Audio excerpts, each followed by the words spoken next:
Les entreprises du facility management n'ont pas échappé à la crise.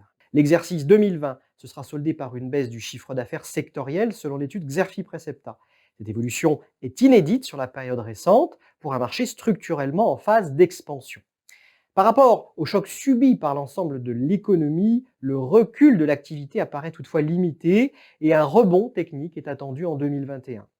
Les acteurs du facility management vont cependant devoir composer avec des entreprises clientes durablement fragilisées, comme dans l'automobile ou l'aéronautique. Mais pas seulement. Négociation de contrats à la baisse et diminution des prises de nouvelles surfaces seront à l'ordre du jour au cours des prochains mois. Au-delà de la crise, les fondamentaux du FM demeurent solides. Sous réserve que les acteurs parviennent à clarifier leurs promesses de valeur, ils profiteront du mouvement de fond en matière d'externalisation des fonctions non stratégiques de l'entreprise, ainsi que de leur capacité à répondre à des enjeux ESG en matière de contrôle des consommations d'énergie et de prise en compte de la qualité de vie au travail. Déjà dans les mains de grands groupes comme Vinci Facilities, Engie ou encore Sodexo, le marché du FM devrait poursuivre sa consolidation.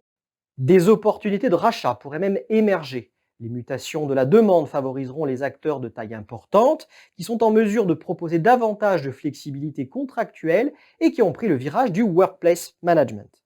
Les investissements à mener dans le cadre de la performance énergétique joueront aussi en faveur des grands groupes. Dans ce domaine, les spécialistes du multitechnique comme Dalkia ou SPI Facilities conservent pour l'heure un train d'avance, surtout sur des bâtiments complexes de l'industrie.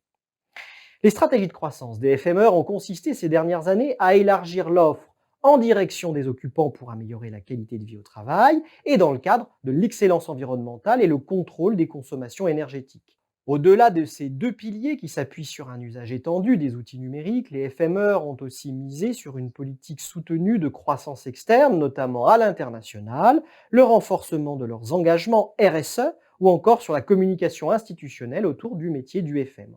Or, la crise impose aux acteurs de faire des choix en matière d'investissement. Le développement des services aux occupants en dehors des mesures sanitaires pourrait donc être en sursis.